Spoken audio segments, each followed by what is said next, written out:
Yeah. Where is it? Located in Osai. In Osai. Aye. Which is Osu. which is Osu. Okay. All right. Well, let's thank the sponsors then. Let's do that. Exactly, and a big thank you going out to Yaz Sanitary Pad, and of course to Tinatet Venicare. Tasty Tom and Fan Milk. We also want to say a very big thank you to you for supporting the Lady Circle. All right, well, we have a special guest like we typically do each and every Saturday right here on the Lady Circle. She's a powerhouse in the field she finds herself. Zika gave us a little teaser. It's all about fashion. The profile, though, will tell us more. Let's take a look. Karen Kane is a wardrobe stylist for both individuals and celebrities and a fashion blogger. She is the CEO of Cash Boutique and Salon and pursued a Bachelor of Arts degree from the University of Ghana. She constantly amazes her followers on Instagram with stylishly yet appropriate corporate wear, many of which are from her boutique. Karen Kane understands how to style formal wear and still make them look chic. From blazers to pantsuits, skater skirts to pencil skirts, Karen has got them all. She has styled some celebrities such as Becca, Jackie Appiah, and Jocelyn Dumas, just to name a few. Karen Cash Kane, welcome to the Ladies Circle. Well, let's welcome up on the stage Miss Karen Cash Kane. Absolutely right. We are the experts in dancing, and I'm the topmost expert in this field. It's good to see you. Thank you. All right, Karen, so we'll be talking more about your journey as an entrepreneur. I mean, being in this field and how successful you have become. We'll talk about that, but before that, Yaz has a message for our viewers, especially the ladies. You know what I'm about to talk about. So, when you are on the market looking for the best sanitary towels, it definitely has to be Yaz Sanitary Pad. It comes in different flavors, and we have the minty, the herbal, and I mean, imagine having a sanitary towel that gives you that cool feel, like that minty feel down there. It is very, very sweet. So grab one and then you will thank me later. But definitely, Yaz is a must-have because the purple experience is simply lit. This is the Lady Circle. We are taking a quick commercial break. When we come back, Karen is still here. Sika is here sipping her juice. Helen is doing the same.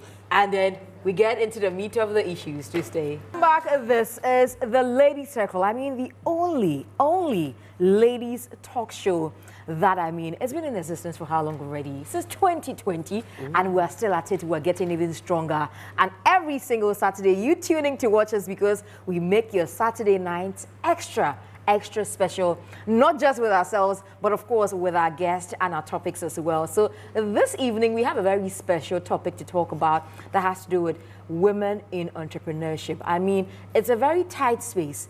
Many have tried it, and it didn't go too well. There are some who have bounced back, but there are some who have also been consistent and stayed true to their calling and made it work, and they've even inspired other women. Let me today, you know, take Helen's seat and give you some local few statistics like that. You get it. And according to the MasterCard Index of Women's Entrepreneurship, that is the MIWE, Ghana ranks as the country with the highest percentage of businesses owned by women. That is some good news. I think we deserve a round of applause. That's a big achievement because, and I'm not surprised. Yeah, you go through a lot of shops and then you're seeing women who have, I mean, so many creative ideas and they are making it happen. How does this make you feel, Karen? Well, for me, I would say that watching my mom was a trader when we were young, and even on Saturdays, I remember we'll go to a store and we're so much in a hurry to help. You know, my mom's always been at it from as long as I can remember. And even going to the market, her store was in the market. So in the markets, it's all women. I'm not surprised at this statistics at all. And as younger women, when we're playing, as younger girls, you're mimicking market women and all that. So, you know, I think it's a part of us, maybe. You know, so yeah. And according to the stats, it's 46.4%. That's hooping. Yeah. That's quite impressive. I mean, you know, from what I've known from selling, right? Every time I open up I give opportunity to people to do what I do, or even when we're hiring, it's all women. It got to a point where we decided, let's just hire only women. But over the last year or so, we've opened it up and said, let's hire everybody. But you only find women, quite interested in applying this for this position. And I don't know why men can be sales assistants or sell or whatever, but maybe it's a woman's thing. Maybe it's in there. Everyone thinks either selling or stuff is for women. So, But you carrying, I remember way back in 2014, I'll say you're one of the first people to style me. I had not experienced someone styling, it was during my pageant days. That was when Karen styled myself and some other ladies. So, I remember when I started, it was just Facebook. Instagram wasn't even there. And I started selling because I had to earn a living. I didn't start selling and styling because, I want to be a fashion designer. No, it wasn't as old like that. It was just because there was nothing to do. And I looked deep down in me and I thought, what can I just start doing now? And it was just selling, So at the time, I'll just put stuff in my car boot, drive around the crowd, go to all these offices, and let's not underestimate the power of word of mouth. In no time, especially in our parts of the world, in no time, there's this girl who does this. Before Facebook and Instagram, So I think it's just because this is what I do and it's the only thing I do, that's why I do it every day. But it being the only thing you do, and how have you survived from, I'm sure before 2014 you had started this. How have you kept going? Because people complain every time. People are quitting. People feel like, this thing is not working. The dollar rate, blah, blah, blah. Oh, it's hard. I wouldn't say that. The things you people see, you only see the nice pictures. You don't see the hard times. The ones that people keep stealing. Oh, yes. I've stopped fighting. I've stopped fighting, by the way. And it's unfortunate that people are using my photos to scam people. But I felt now my point is, if you help me to fight, we won't be here. So let's all, keep quiet and have it done to people. It's unfortunate, but hey. So maybe those who quitted, they had options. It could be. Maybe. I tell people all the time that, listen, if you don't have any other option, what do? You stick with what you're doing. But also, doing something over a period of time, right, yields results. It's the consistency. Absolutely. Right? And I know there are probably lots of budding womanpreneurs that are listening to us this evening. And they maybe want some tips and some tricks. Thinking about getting your foot through the door and starting out. People think about capital. Where are they going to get the money from? When you started out, did you save? Did you go to the bank, or did family and friends support you and support your dream? So at the time when I started in 2011, I had just moved back from the UK and my daughter was only 1. And I worked at Next and all these other retail stores where, you have your discount card and you want to use it to buy anything and everything at all. So when I came back, because I was struggling, there was nothing to do. So I had all these boxes of clothes and shoes that were in my size. And I thought, let me start selling these. So as I would go to my friends' offices and have them buy this, and then people started calling me to say, I saw this dress and somebody, do you have more? And I didn't.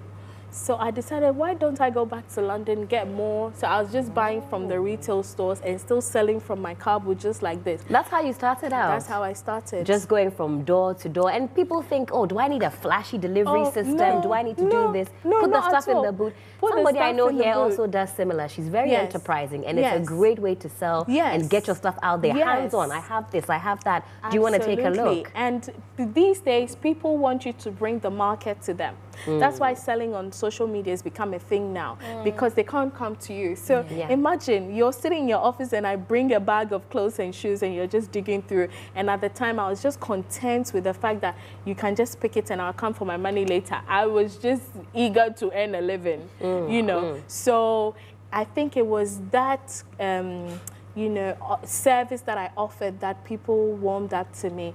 But in no time, right, I was able to raise money, and then I rented my first store in Osu in 2013, and we're still there. Amazing.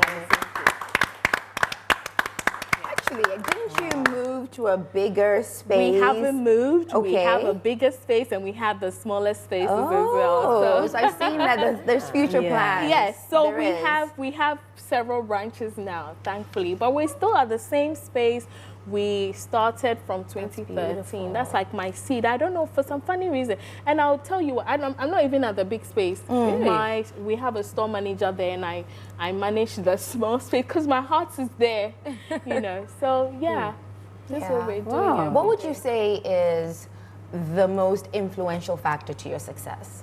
I'll tell you what, for me, I'm motivated by waking up every day and making a difference. And I've said this all the time, that I look at how poor I've been before, and I don't want to go back there. You know, so I don't necessarily have a how do I say, like a role model. There are entrepreneurs I look up to. There's one lady called Priceless Hair. She's in Nigeria. She has her sales at the stadium, and that's where I want to be one day. Wow. You know, she sells very affordable hair to everyday women, and that's where I want to be. So I've always said that for me, you remember when I was a wardrobe stylist, I quickly rebranded to say I'm not a celebrity stylist, I'm a wardrobe stylist, because I want to cater to the needs of the everyday woman. Trust me, the everyday women are the women who will bring you money every day. Yeah. Right? Celebrities, one moment they're with you, the next moment they've moved to someone else. Yes. I find that interesting. So in terms of the everyday woman, where does she need the help? Like for weddings, what type of events? Everything? Everything. The everyday woman is not necessarily so fashionable or doesn't have the help with just snapping her finger and having a stylist in her house. So she would just send a DM to say, I'm going to a wedding, can you help me? You know, that's the everyday woman. She spends most of her time 5 days a week in the office.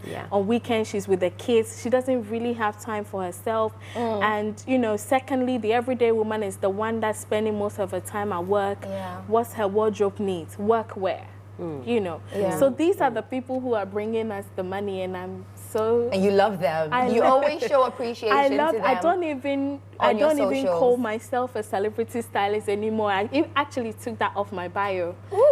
So I'm a wardrobe stylist, and I've realized that the people who are going to carry you along are the people who are there every day. So can I piggyback on that and ask a question? For you know, females who are watching now who may be wanting to get into some sort of business, it may be like yours. Would your advice then be that whatever business you're getting into, it should cater for more of a, you know, everyday kind of situation rather than a niche kind of situation? Yes. Where's your wider market? You know, it may vary.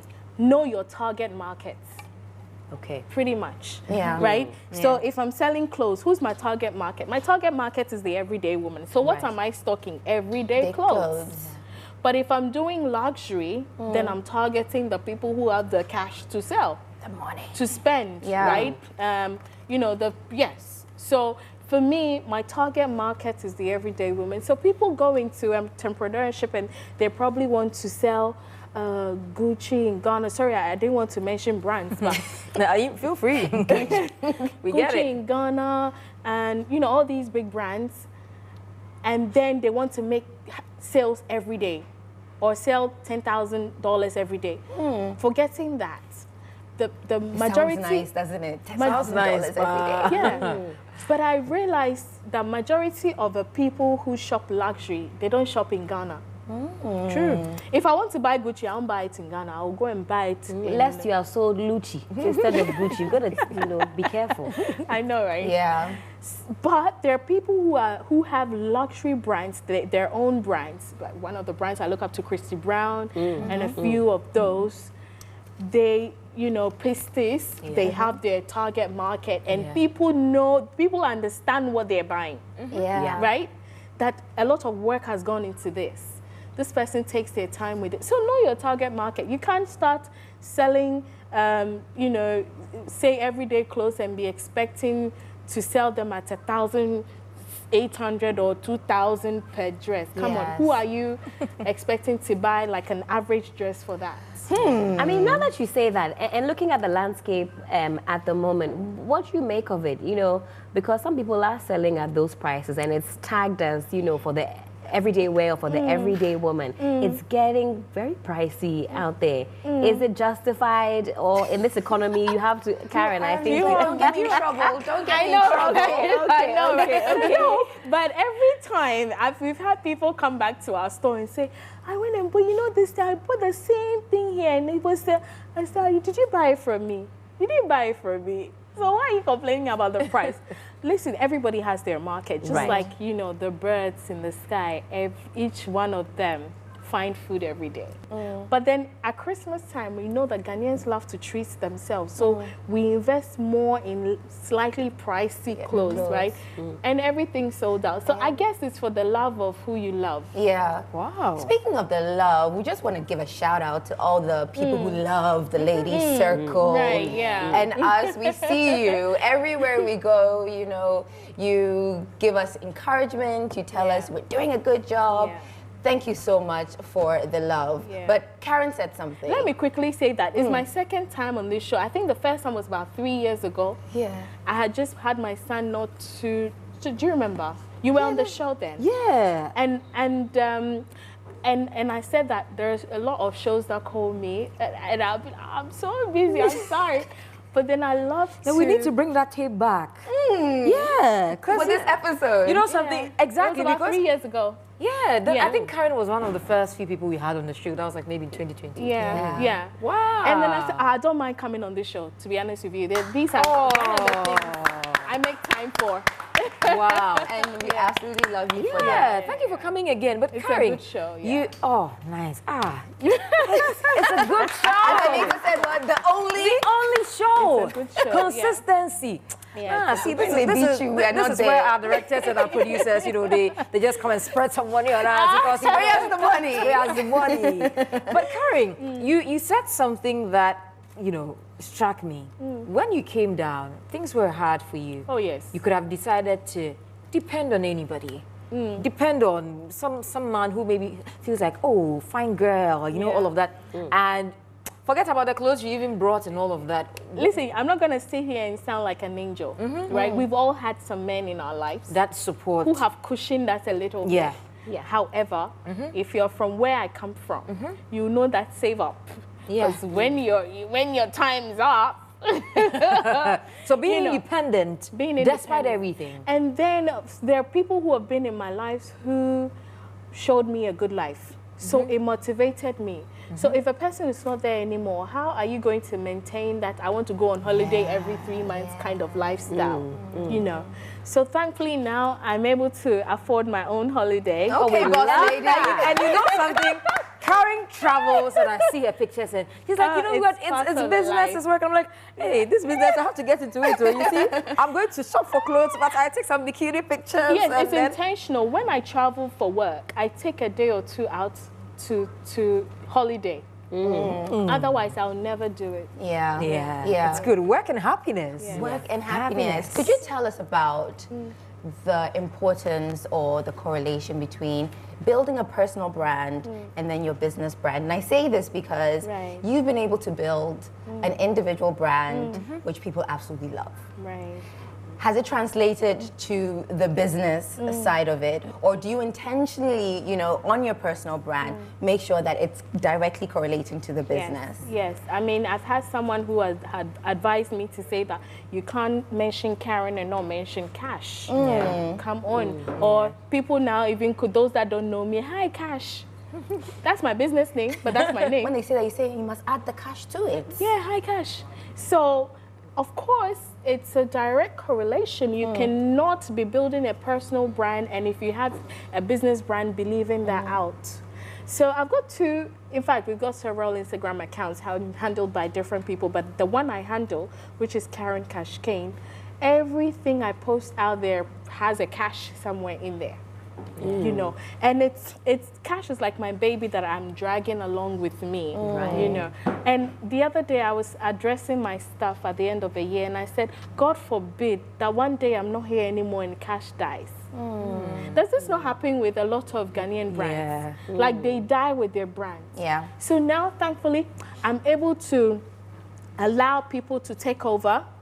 I have 2 other store managers who even have control over my account. Do you understand? And it's just for the purpose of allowing your business to function when I'm not there. Yeah. So in building my own brand, I'm also building the business brand to stay here forever, or a very long time. Love that. Wow. Leaving a legacy. Absolutely. Yeah. That's absolutely awesome. Karen, you make it look so effortless. I mean, being a mother, 2 beautiful, adorable babies. Oh, my daughter will be 13. She's not a baby anymore. No. No. You know, I'm going on vacations with them and like live the life. Karen, you've worked hard for it. And we're very, very, very proud of you, and we're happy. Yeah, very. It's quite humbling to think that I wake up and do what I just do, and it's inspiring somebody. Yeah. Like, it's just, sometimes when some people come in my DM, oh, I want to be like you. Like, what am I doing? That's a time to reflect, you know. So maybe it's the presence every day, because, hey, you will not pick up your phone and not see me on your timeline. I mean, very. But what you do is very important. I mean, posting every day. And people start a business and they won't post anything. I'm like, where are you? And you're looking for the brand. You have to try and remember the name. But how can you forget Cash? That's why a catchy name is important. Some names you can say they have different ways to go about it. Cash actually means Karen Style House. And I remember, so Karen Style, K-A-S-H. And I remember when I started calling my business Cash, my dad said, Karen, wouldn't you feel there when you want to talk? In a Cash, I said, Daddy, that's what it's going to be. It's Karen Style House. But you know, I actually thought that the Cash is like your middle name or something. Yeah. Everyone thinks so. Wow. I've added it. In fact, I'm in a actually. I'm in a constant fight with my husband every day, because since I married 5 years ago, I haven't changed my name. And he said, so when will you? It won't happen. sorry. The Cash is here to stay. Yeah. Amazing. Yes. Wow. Well, on that note, we're still having a lot of fun here on the Lady Circle. We'll take a very quick break. Don't go anywhere. There's more to come on the Lady Circle.